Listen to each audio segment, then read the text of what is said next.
Hi everyone, this is Dr. Nitin Chhoda with Ignition Time and welcome to my channel. Thank you so much for being a viewer and a subscriber. This channel, the Ignition Time channel, is about the country, it's about the economy, and it's about your money.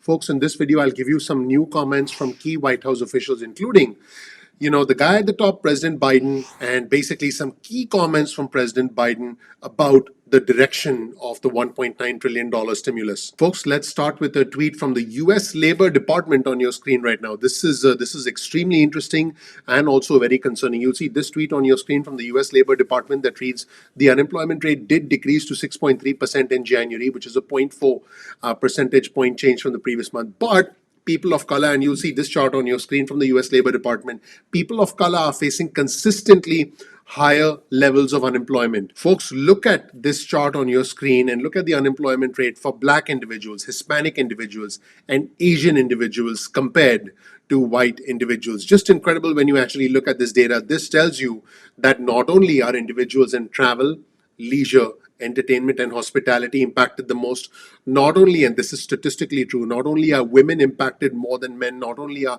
young single moms impacted more than dads, but it also tells us that there are African American individuals, Hispanic individuals, Asian individuals impacted more than white individuals. And folks, as I'm recording this video, the White House economic advisor Jared Bernstein essentially is giving a full-throated defense in the White House briefing room as we speak right now. You'll see this tweet on your screen from Jeff Stein from the Washington Post. Jared Bernstein says virtually none of it goes to the top of the scale. The vast majority of it goes to the middle and the bottom. He's talking about the stimulus checks. Now let's take a look at key comments from President Biden today when he gave this important press briefing, essentially making the case for the $1.9 trillion American Rescue Plan. Here's some quotes from President Biden. I'd like to do it with the support of Republicans. I've met with Republicans. There's some really fine people want to get something done, but they're just not willing to go as far as I think we have to go. The president also said, I've told both Republicans and Democrats that's my preference to work together.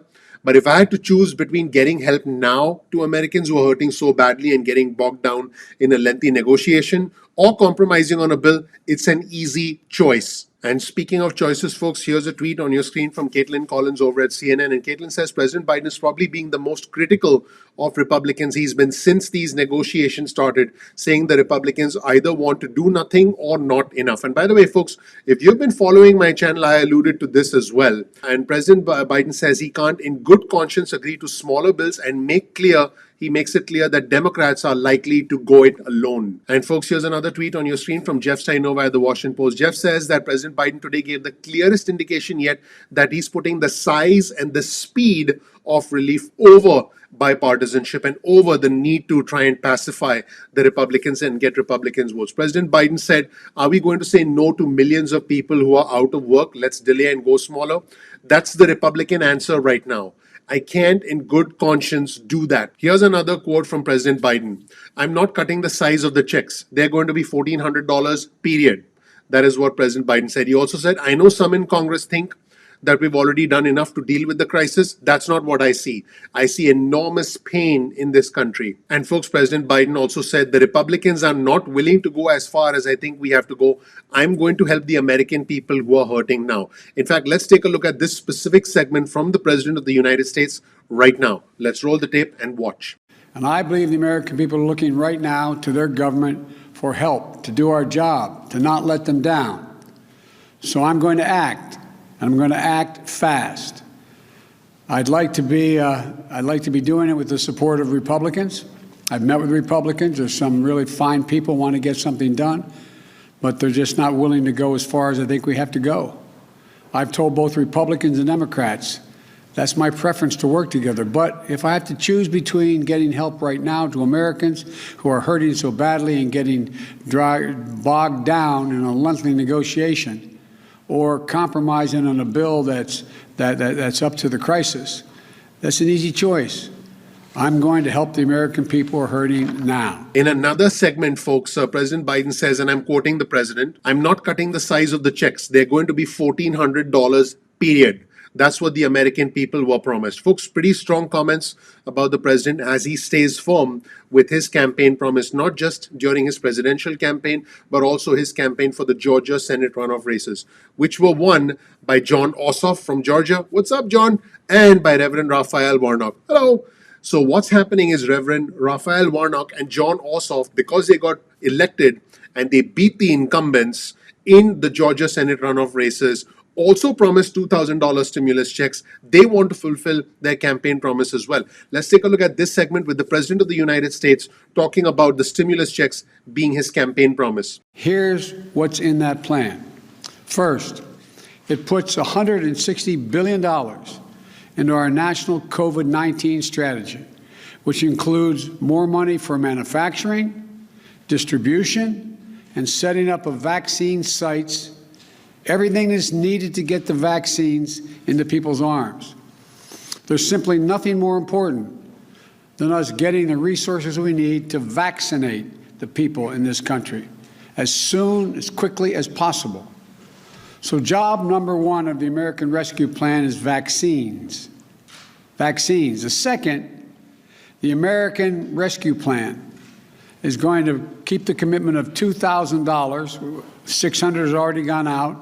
$1,400 checks to people who need it. This is money directly in people's pockets. They need it. We need to target that money so folks making $300,000 don't get any windfall. But if you're a family that's a two-wage earner, each of the parents, one making 30 grand, one making 40 or 50, maybe that's a little more than, well, yeah, they need the money, and they're going to get it. And here's what I won't do. I'm not cutting the size of the checks. They're going to be $1,400, period. That's what the American people were promised. So that's it, everyone. Pretty strong comments from President Biden about where things stand. It's very clear that the Democrats are fundamentally going to go it alone on the entire stimulus negotiations. In fact, I probably wouldn't even call it a negotiation. This is essentially the Democrats saying, we're going to get it done, even if we don't get a single Republican vote. You'll see this tweet on your screen from Jeff Stein from the Washington Post, where Jeff says, Speaker Pelosi says that her hope is to send the stimulus package to the Senate within 2 weeks. In other words, right now you have the House committee working, that's actually going to start work on this bill. They take about a week to do their work. Then they pass the bill over to the budget committee. The budget committee works on it for a week or so. And then the budget committee is going to then pass things over to the rules committee. The rules committee will then bring a bill to the floor of the House for a vote. Then the House will vote on it, pass it. Then it will go to the Senate for a vote. And what House Speaker Pelosi is saying is, let's show you this tweet from Jeff Stein on your screen one more time. House Speaker Pelosi is expecting all those things to happen in the next 2 weeks and then get the bill over to the Senate so that the Senate can vote on it. And by the way, if all the 50 Democrats vote on it, which they will, and Vice President Kamala Harris, there she is, hello, Vice President, votes on it, then that will pass and that will go to the president's desk for signature, and that will be the $1.9 trillion stimulus. It'll be amended in some way, shape, or form. We expected this to happen by the end of the month. As things happen, I'll be sure to let you know how they evolve, what changes, what makes its way through.